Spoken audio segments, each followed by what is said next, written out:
nobody signs a form that says cult. They joined a Bible study, a meditation retreat, a business seminar with really good coffee. And by the time the word cult entered their heads, they were already years deep.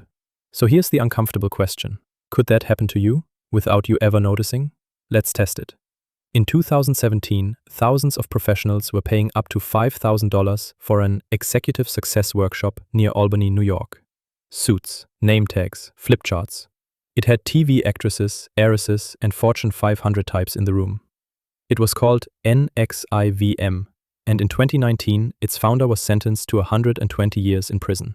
The members didn't join a cult. They joined a self-improvement class. Rewind 40 years. In San Francisco, there's a church winning awards for feeding the homeless and integrating congregations. Politicians line up to be photographed with its pastor. Joining it isn't weird, it's practically good citizenship. That church was the People's Temple. It ended in the jungle of Guyana at a place called Jonestown. Different decades, different beliefs, a business seminar and a church, and yet, same machine. That's the disturbing part, and it gets worse the closer you look. Start with who joins, because you're probably picturing someone gullible, lonely, maybe a little lost. Now meet the membership of Aum Shinrikyo, the Japanese group behind the 1995 Tokyo subway attack. Doctors, physicists, graduates of Japan's top universities, recruited straight out of elite labs.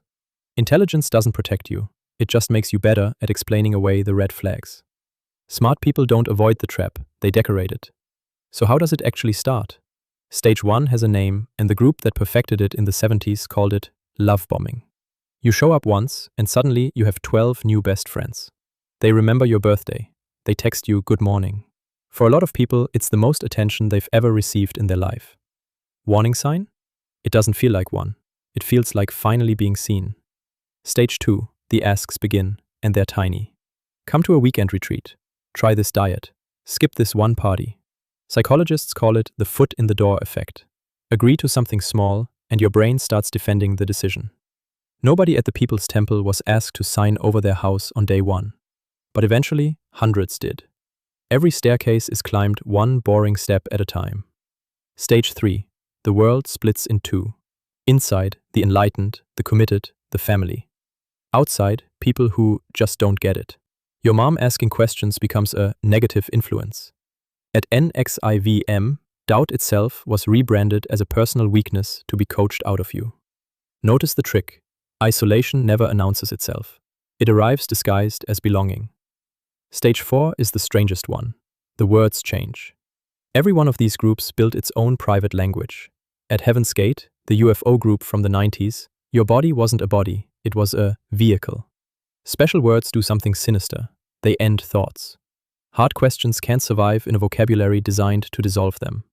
When a group hands you new words for reality, it's handing you new limits on what you can think. And here's the twist that answers, why don't they just leave? By the time real doubt shows up, leaving costs too much. You've given years, money, friendships, and in some groups, insurance. Jones collected signed confessions from members, blank admissions to crimes they never committed. NXIVM's inner circle demanded collateral, compromising photos, recorded secrets. Even without blackmail, there's the quieter chain. Walking away means admitting the best years of your life were a mistake. The sunk cost isn't just financial, it's your identity. Now run the comparison, because this is where it stops being trivia and starts being a pattern. A 1970s church, a 1990s UFO group, a 2010s executive seminar, a meditation movement in Oregon that bought its guru 93 Rolls-Royces and, incidentally, carried out the largest bioterror attack in American history, poisoning 751 people via salad bars to rig a county election. Salad bars. 4 completely unrelated groups, 1 identical playbook, overwhelming welcome, escalating commitment, us versus them, private language, exit costs. None of them called themselves a cult. They called themselves the family, the class, the community. Which brings us to the hardest question. The ending at Jonestown. Over 900 people, a third of them children. How? Here's the detail history classes leave out. They rehearsed it. Jones ran surprise drills he called White Nights. Fake emergencies, practiced endings, over and over, until obedience became muscle memory. Horror didn't arrive overnight. It was scheduled in increments, like everything else. When Congressman Leo Ryan flew in to investigate, his delegation was ambushed on the airstrip. One young aide, shot 5 times, survived by playing dead, and decades later became a congresswoman herself. The people of Jonestown weren't a different species. They boarded that path one small, reasonable step at a time. And Heaven's Gate? 39 people in identical sneakers, each with exactly $5.75 in their pocket, recorded smiling goodbye videos. Watch them. They're calm, warm, funny. That's what makes it unbearable. They weren't fools. They were sincere. Sincerity is not a defense. It's an accelerant. Before you exhale and file this under the past, the playbook didn't retire. It went remote. Researchers point out the same 4 stages running today in multi-level marketing schemes, online guru communities, and internet movements. The instant family, the escalating buy-in, the enemies everywhere, the special vocabulary. The compound has been replaced by the group chat. You don't even have to move to Oregon anymore. So, could you join a cult without knowing? Wrong question. And by now you can see why. You would never join a cult. You'd join a community, a fitness program, a mentorship. And it would be genuinely great. For months, maybe years. The machine only reveals itself in stages, each one calibrated to be slightly harder to refuse than the last. If you want the single test that cuts through everything, it's this. Ask what happens to the people who leave. Healthy groups let them go. The other kind makes leaving a betrayal. And one final fact, maybe the most important in this entire video. Researchers who study cult survivors keep finding the same personality trait in people who got recruited. It isn't low intelligence. It isn't weakness. It's the confident belief that they were too smart to be manipulated. That certainty is what switches off your radar. So if you watched all of this thinking, I'd spot it a mile away, congratulations. You're now the exact person the recruiter is looking for. Case closed.